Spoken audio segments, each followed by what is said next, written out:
आज इतना विश्वास देश की जनता का, मतदाताओं का भारतीय जनता पार्टी पर है, आदरणीय नरेंद्र मोदी जी पर है कि हम 11 के 11 सीट तो जीत रहे हैं, लेकिन मोदी की गारंटी मतलब गारंटी पूरा होने की गारंटी। और ये सब जो अभी आप लोगों के सामने में हम घोषणा किए हैं, ये सब हम लोगों के मोदी की गारंटी में है।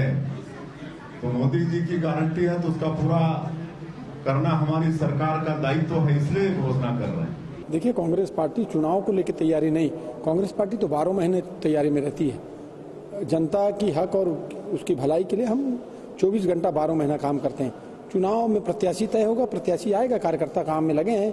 ब्लॉक की बैठक हो रही है, संभागों की बैठक हो रही है, जोन सेक्टर की बैठकें हो रही है, बूथ की बैठक हो रही है, वरिष्ठ नेताओं की बैठक हो रही है, मोर्चा संगठन के लोग बैठ के बात कर रहे हैं। और अलग अलग गारंटी आ गई कांग्रेस पार्टी की। महिला बहनों के लिए 1 साल में 1 लाख रुपए की गारंटी योजना है, 8,500 रुपए महिला बहनों को मिलेगा।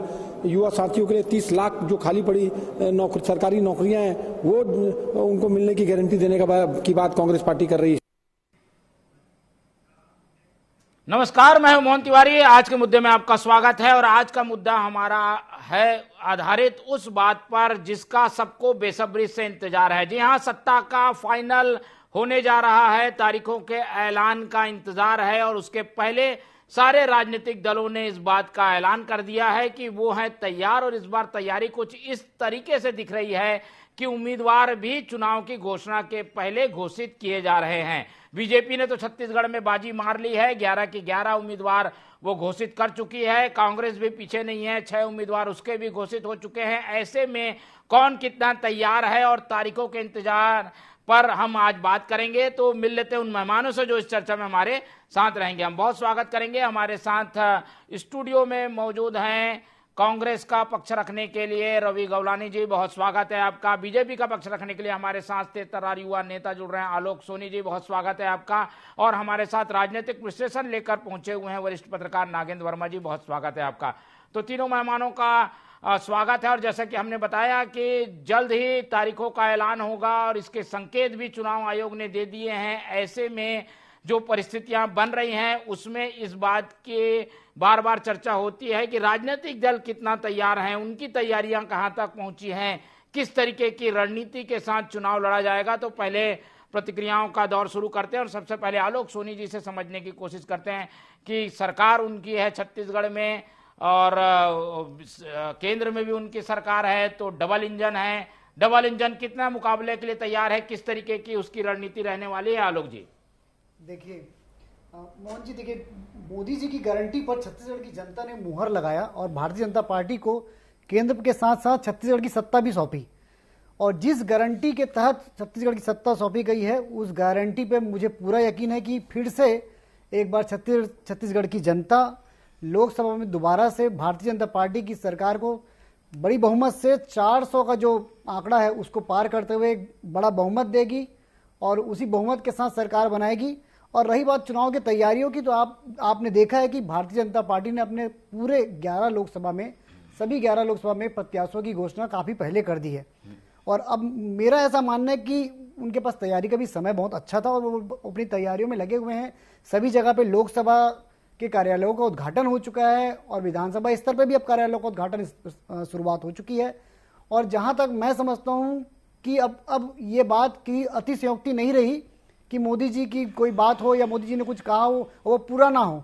आज मोदी जी जो है वो एक ऐसे सफलता और ऐसे गारंटी बन गए हैं, उनके कोई भी संवाद या किसी भी प्रकार के कथन या जो भी वो वादा करते हैं उस वादे को वो पूरा करते हैं, उसे जनता के बीच लेकर के जाते हैं, जनता को उस सभी योजनाओं का पूरा लाभ देते हैं। गरीबों के जीवन के उत्थान को वो आगे बढ़ाने के लिए हर एक योजनाओं को प्रभावी रूप से क्रियान्वित भी करते हैं। लेकिन जहां आप कांग्रेस की बात करें तो आपने देखा होगा कि अभी तक केवल 6 प्रत्याशियों की घोषणा हुई है और 5 प्रत्याशी अभी भी घोषणा के लिए बाकी है। मुझे ऐसा लगता है कहीं ना कहीं कांग्रेस जो है वो अब बलि के बकरे ढूंढ रही है। जिस हिसाब से छत्तीसगढ़ की जनता अपार हर्ष के साथ में भारतीय जनता पार्टी को यहाँ पर सत्ता में बैठाई और 3 महीने में ताबड़तोड़ फैसले लेते हुए विष्णुदेव सरकार ने अब मोदी जी की सभी गारंटियों को पूरा किया है। अब केवल ये एक प्रकार से कहना चाहिए कि एक सिर्फ औपचारिकता कहते हैं, औपचारिकता बाकी रह गई है कि यहाँ पर में 11 के 11 लोकसभा में भारतीय जनता पार्टी के सांसद चुन करके जाएंगे। ठीक है जी। तो बीजेपी अति आत्मविश्वास से भरी लग रही है, औपचारिकता मान रही है इस चुनाव को, लेकिन मुकाबला बना हुआ है। विधानसभा के चुनाव के परिणाम को भी अगर हम तब्दील करेंगे तो लगता है कि मुकाबला काफी कड़ा रहने वाला है। विधानसभा में भी जीत बीजेपी की मिली, लेकिन लोकसभा वार उन सीटों को देखें तो कई जगह कम, कई जगह ज्यादा समर्थन बीजेपी को मिला। कांग्रेस कितनी तैयार है? एक चुनाव वो हारी है विधानसभा का, लेकिन सामने लोकसभा चुनाव है, उम्मीदवार भी मैदान में उतर चुके हैं। रवि जी, आपका क्या आकलन है और बीजेपी के दावों पर आपका क्या कहना है? देखिए मोहन जी, हम चुनाव विधानसभा का हारे जरूर हैं, लेकिन हमारे विश्वास में, हमारे उत्साह में कोई कमी नहीं है। कांग्रेस पार्टी लोकसभा के लिए पूरी तरीके से तैयार है। भारतीय जनता पार्टी को अभी मैं सुन रहा था, वो कह रहे थे कि बलि के बकरे खोज रहे हैं, और आपने एक शब्द का इस्तेमाल किया कि भारतीय जनता पार्टी अति आत्मविश्वास में है। इसको इंग्लिश में अगर कहा जाए तो ओवर कॉन्फिडेंस कहा जाता है। अगर ओवर कॉन्फिडेंट हैं और कह रहे हैं बलि के बकरे, तो आप समझ सकते हैं कि वो सिर्फ और सिर्फ मोदी जी के चेहरे की बात कर रहे हैं। उनके प्रत्याशियों में कितना दम है, कितना दम नहीं है, ये मेरे से ज्यादा बेहतर आप समझते हैं। मैं बात करता हूं कांग्रेस पार्टी की। कांग्रेस पार्टी देखिए, राहुल गांधी जी न्याय यात्रा निकाल रहे हैं। न्याय यात्रा में हमने महिलाओं की गारंटी की बात की है, हमने युवाओं की गारंटी की बात की है, हमने किसानों की गारंटी की बात की है। कांग्रेस पार्टी का यह मानना है कि अगर हमारी सरकार आएगी तो हम एमएसपी को जो है उसको लीगल फ्रेमवर्क देंगे।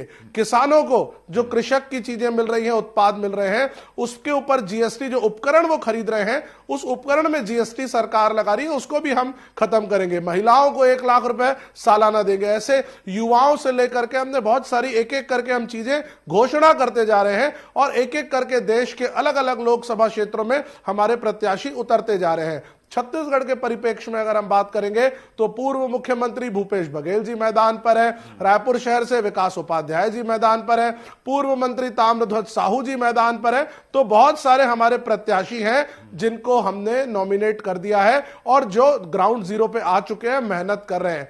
हम भारतीय जनता पार्टी के जैसे अति आत्मविश्वास में नहीं है, हम ओवर कॉन्फिडेंस में नहीं है। हम जनता के बीच में जा रहे हैं, कार्यकर्ताओं के बीच में जा रहे हैं। कांग्रेस पार्टी की जो नीतियां हैं, जो हमारी सोच है, जो हम सबको लेकर के चलने की हमारी जो एक विजन है, हम वो बात कर रहे हैं। और जो हमारी पार्टी एक एक करके घोषणा करती जा रही है कि हमारी सरकार आएगी तो ये हम काम करेंगे, हम उसके ऊपर काम कर रहे हैं। और मोहन जी, अगर आप क्षेत्रवार बात करेंगे, विधानसभा वार बात करेंगे, अगर आप आंकड़ों को देखेंगे तो कांग्रेस पार्टी इस तरह से बीजेपी कह रही है कि कांग्रेस पार्टी बलि के बकरे खोज रही है और इनको लग रहा है कि 11 की 11 सीटें ये जीतेंगे, तो ये धोखे में है। समीकरण कांग्रेस के फेवर में भी है। आप देखते जाइएगा, इस बार छत्तीसगढ़ में 11 में से पिछली बार 9 सीटें इनके पास थी, इस बार 9 से ज्यादा सीटें कांग्रेस पार्टी जीत के आएगी। चलिए, एक बड़ा दावा कांग्रेस की ओर से, पिछली हार को भूल के जीत की ओर बढ़ना चाहती है कांग्रेस, और इसलिए वादे याद कराए जा रहे हैं,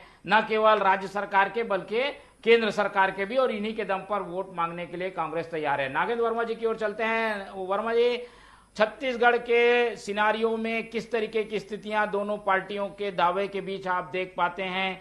मिला जुला परिणाम लोकसभा में विधानसभा के परिणामों को अगर तब्दील करें तो दिखाई देता है। आपका क्या आकलन है? क्या ये जो परिणाम था विधानसभा का, उसे रिपीट कर पाएगी बीजेपी या कांग्रेस भी?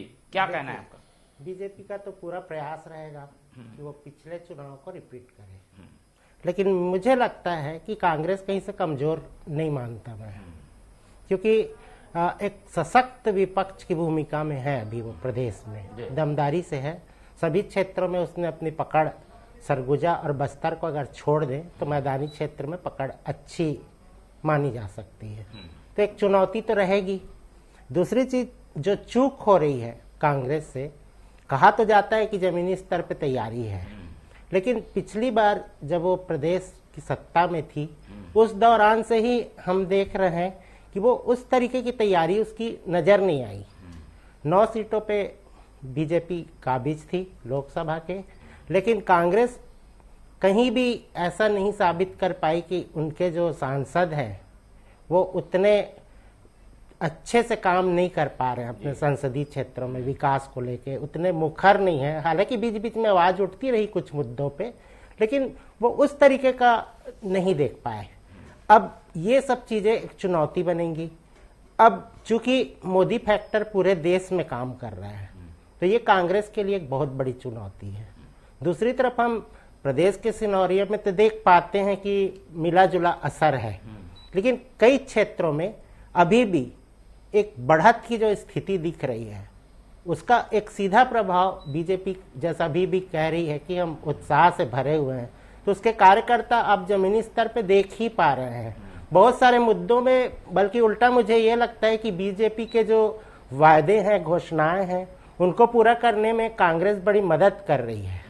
वो इतनी समीक्षा करती है कि बीजेपी जो है वो सारे कार्यक्रम को बढ़िया से निपटाते चली जा रही है और जनता के पास और करीब आते जा रही है।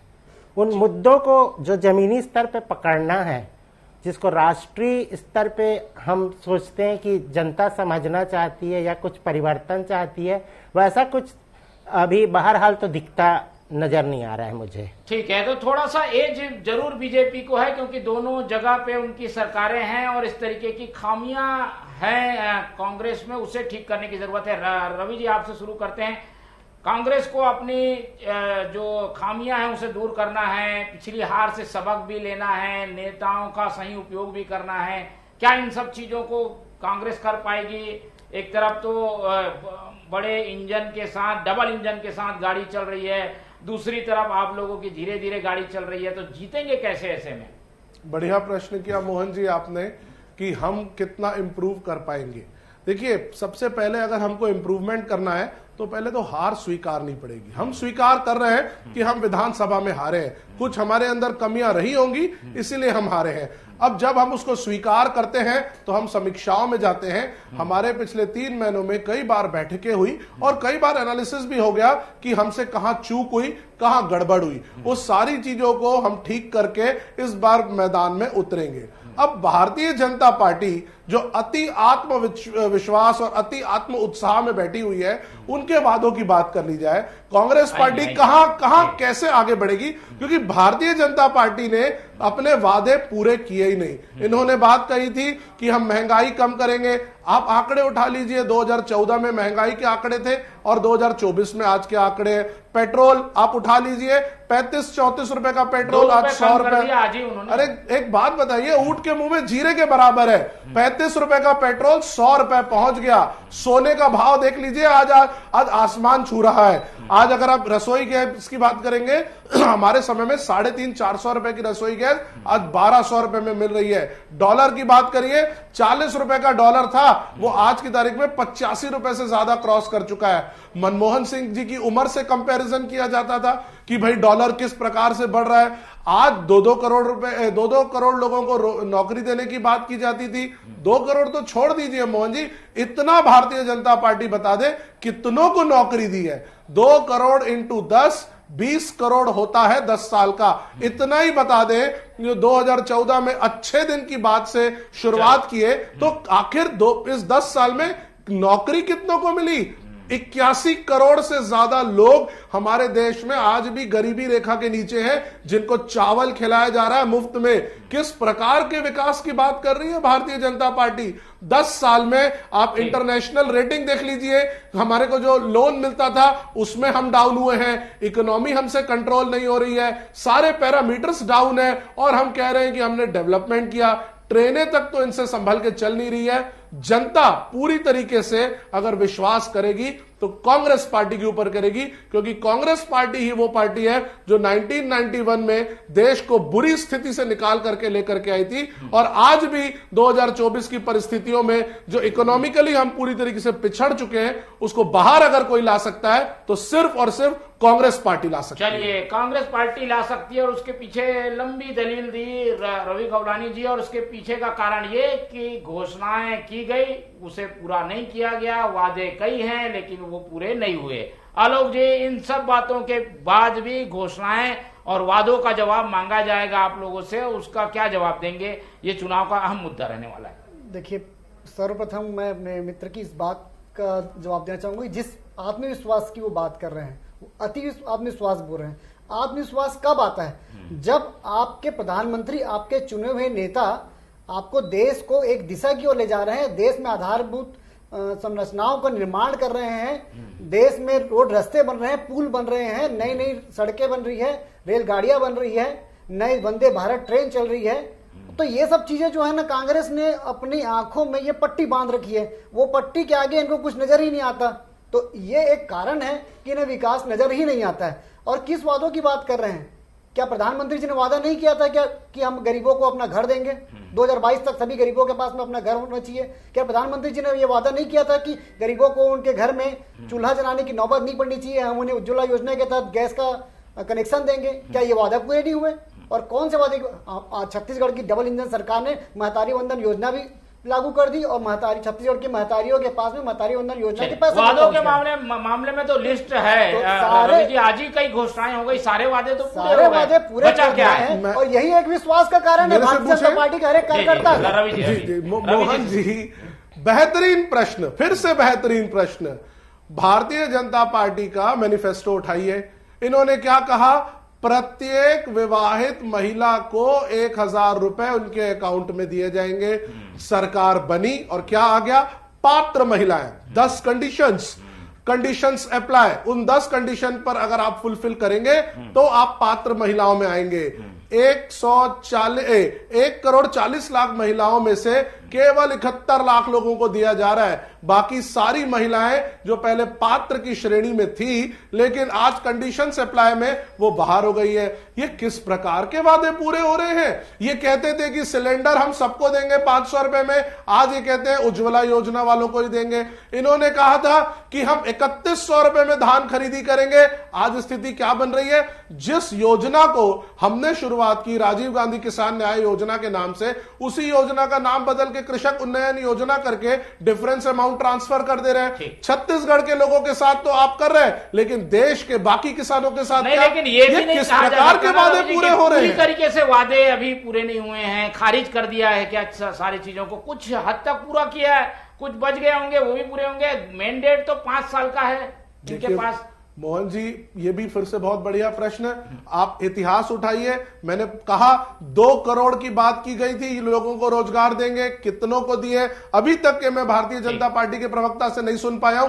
आंकड़ा ही रख दे, 15 लाख रुपए की जुमला वाली बात को तो करना ही फिजूल है कि उसके बारे में क्या ही कहा जाए। आप इतिहास उठाइए कि आपने 10 साल में कितने बड़े बड़े वादे किए थे और आज कहां है देश? आज इकोनॉमिकली हम बहुत पीछे हो चुके हैं। हमारे देश का कर्जा इतना बढ़ चुका है कि आज इंटरनेशनली एजेंसियां हमारी रेटिंग गिराने पे मजबूर हो गई है। कि एक समय हमारा ऐसा था, इंटरनेशनली सबसे ज्यादा पैसा हमारे देश में लगाया जा रहा था, लेकिन आज हम डाउन हो गए हैं। मोहन जी, इंट्रोस्पेक्शन तो करना पड़ेगा, चिंतन तो करना पड़ेगा कि आज से 20 साल बाद, 30 साल बाद जो बात हमारे प्रधानमंत्री जी कह रहे हैं 2047 अमृत काल, आप पहुंचेंगे कहां? आप इकोनॉमिकली खत्म कर देंगे तो काय का अमृत काल, काय का भविष्य? आऊंगा आपके पास, लेकिन पहले नागेंद्र जी से समझ लेंगे कांग्रेस की बातों में कितना दम है। क्या ये चुनाव केवल इन्हीं बात पर होने जा रहा है कि किस बात पर वोट दिया गया था, वो वादे कितने पूरे हुए हैं, कितने अधूरे हैं,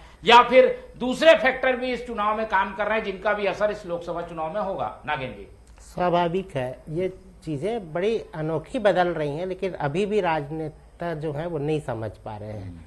वो हर चीज की तो बात करते हैं, देश विकसित हो रहा है, समाज बदल रहा है, सब कुछ बदल रहा है, लेकिन मतदाता जो है वो भी बदल रहा है। मतदाता का भी बौद्धिक विकास हो रहा है, वो भी अपने वोट की ताकत को समझता है, उसको अपने पैमाने पे, अपनी कसौटी पे कस रहा है, वो चाहता है और वो उस हिसाब से अपने वोट्स जो हैं उनको देता है।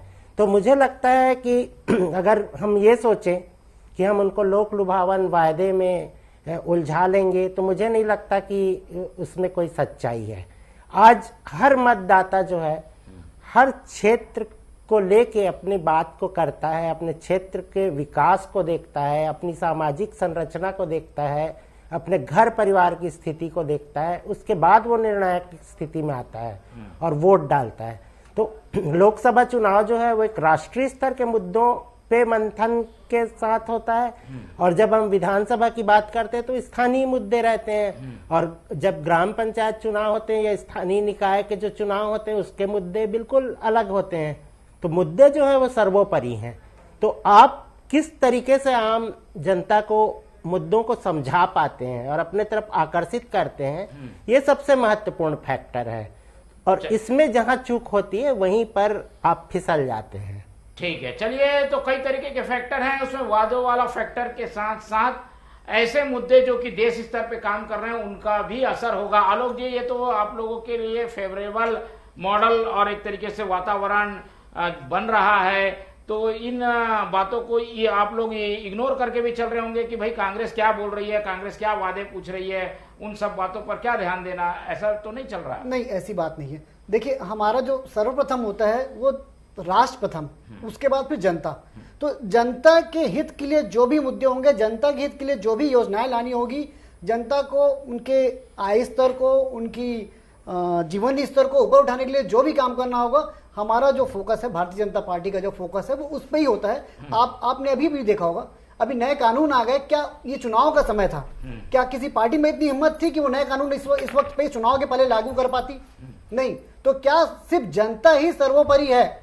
चुनाव नहीं, और जनता का हित सर्वोपरि है। और रही बात 15 लाख की बात होती है, हाँ आए मेरे 15 लाख आए जब मेरे किसान भाइयों के घर में पैसे पहुंच गए, उनके जेब में पैसे पहुंच गए। मेरे 15 लाख आए जब मेरी महतारी बहनों के पास उनका हक पहुंच गया, उनके पास उज्ज्वला योजना की सिलेंडर पहुंच गया, उनको रोना नहीं पड़ा, उनको आंसू नहीं बहाना पड़ा। मेरे 15 लाख आए जब उन्हें प्रधानमंत्री आवास योजना में छत मिल गया।